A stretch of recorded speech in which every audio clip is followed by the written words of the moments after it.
আপনারা শুনছেন হিমাদ্রি কিশোর দাশগুপ্ত রচিত কৃষ্ণচূড়ার রং, স্পন্দন দাসের কণ্ঠে। বাড়িটার দেওয়াল আর ছাদ পাকা হলেও মেঝেটা মাটির আর দরজা জানালাগুলো ঘুণধরা নড়বড়ে।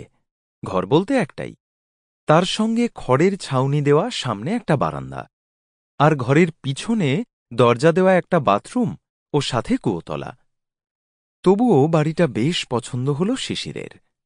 একটা খাট, পাল্লা দেওয়া সেকেলে ধরনের একটা কাঠের আলমারি, চেয়ার টেবিলও আছে ঘরটায়।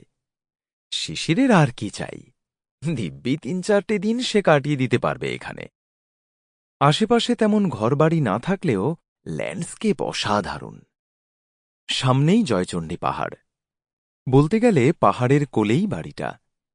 এ বাড়িটার খবর শিশিরকে দিয়েছিলেন তার এক ছাত্রর বাবা অভয় মিত্তির। শিশিরের একটা আঁকার স্কুল আছে, ছোট ছেলেমেয়েদের আঁকা শেখায় সে। অভয়বাবুর ছেলেও আঁকা শেখে তার কাছে। কদিন আগে তিনি ছেলেকে আঁকার ক্লাসে পৌঁছে দিতে এসেছিলেন। কথা প্রসঙ্গে শিশির তাকে বলেছিল, বুঝলেন মশাই, কলকাতা শহরের ধুলো ধোঁয়া চিৎকার চেঁচামেচি আর ভালো লাগছে না।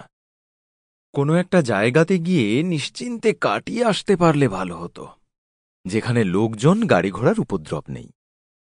আচ্ছা, আপনি তো ব্যবসার কাজে নানান জায়গায় ঘুরে বেড়ান, চেনা আছে নাকি তেমন কোনো জায়গা?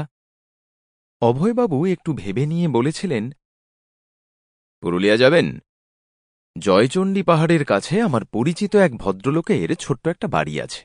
আমি একবার গেছিলাম সেখানে। এখন টুরিস্ট সিজন নয়, এ তল্লাটে পিকনিক পার্টিরও ভিড় নেই।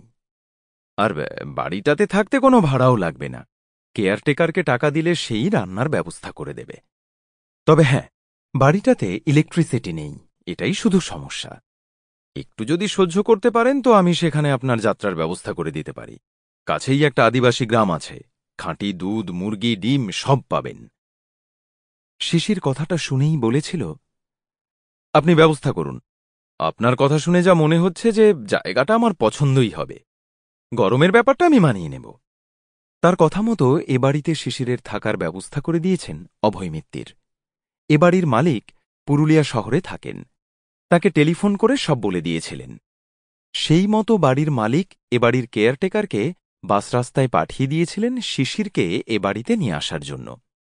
ছেলেটার নাম মণিলাল টুডু। বয়সে সে শিশিরের চেয়ে বছর ৫-এর ছোট হবে, ২৪-২৫ মতো বয়স হবে তার। Sample complete.